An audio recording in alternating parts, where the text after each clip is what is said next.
Shalom, selamat pagi, jemaat yang dikasihi dalam Tuhan Yesus Kristus.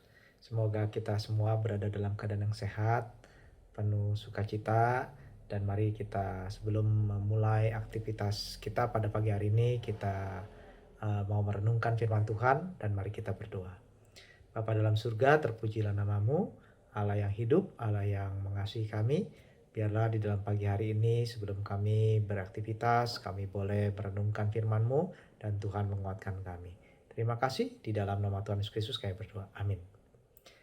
Renungan pada hari ini terambil dari 2 Raja-Raja 5 ayat 6 sampai 8. Firman Tuhan berkata demikian.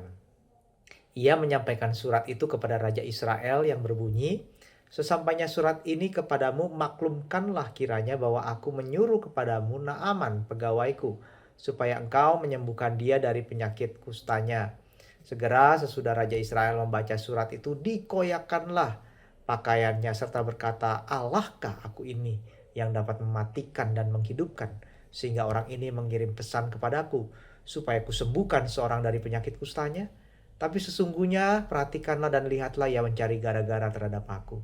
Segera sesudah didengar Elisa, abdi Allah itu, bahwa Raja Israel mengoyakkan pakaiannya, dikirimnyalah pesan kepada Raja bunyinya, "Mengapa engkau mengoyakkan pakaianmu? Biarlah ia datang kepadaku, supaya ia tahu bahwa ada seorang nabi di Israel." Saudara pernah lupa ya?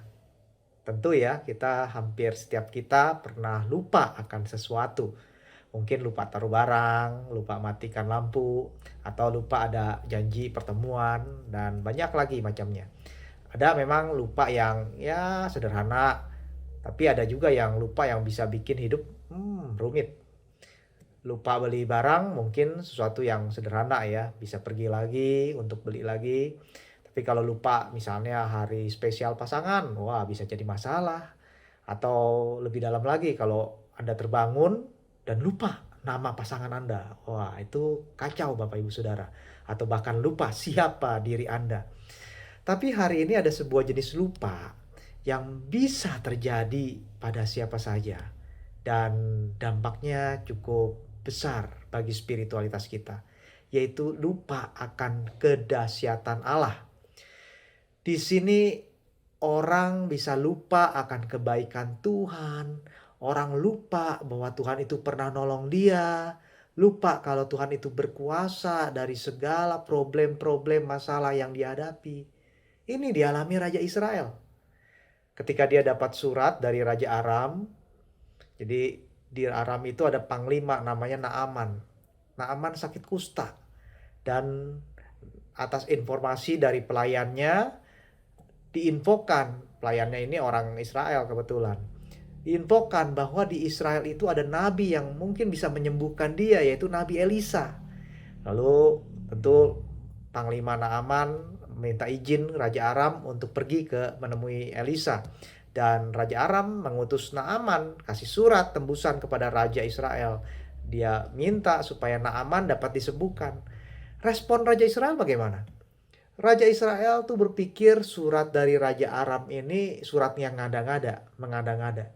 Dipikirnya bahwa ini Raja Aram mintanya macam-macam, suruh dia menyembuhkan Naaman. Maka Raja Israel takut. Bagaimana saya bisa menyembuhkan Naaman? Sampai dikatakan dia mengoyakkan bajunya. Ini menunjukkan apa, Bapak Ibu Saudara? Ini menunjukkan bahwa Raja Israel itu melupakan Tuhan ketika dia ngadepin masalah. Dia lupa ada Nabi Allah, yaitu Elisa. Dia lupa sampai Elisa sendiri yang harus mengingatkan Raja Israel. Kenapa bisa dia lupa? Karena Raja Israel selama ini mengandalkan dirinya dan kekuatannya sendiri. Kalau selama dia mampu hadapin sesuatu, dia akan tenang. Tapi kalau ada keadaan di luar kendali dia nih, yang susah, dia akan jadi panik. Dia lupa kalau ada Tuhan yang berkuasa, yang dapat diandalkan. Bapak Ibu Saudara, kita pun bisa jatuh hal serupa. Kadang kita bisa panik, bisa takut kalau kita ngadapin sesuatu yang kita anggap sulit.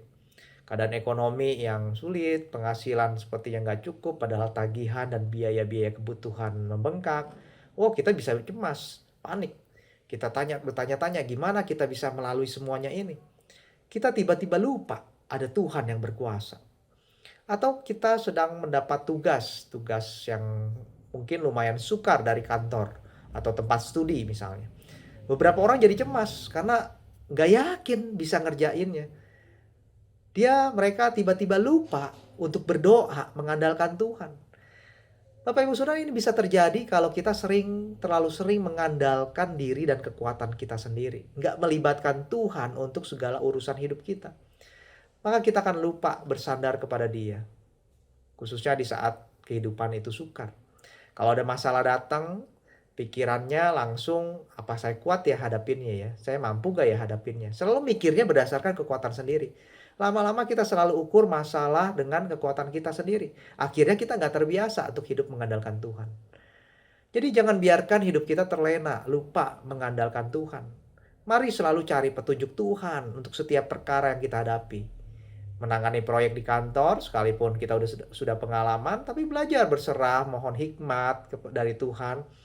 Atau waktu menghadapi masalah keluarga, datang kepada Tuhan, berdiam, memohon belas kasihan Tuhan.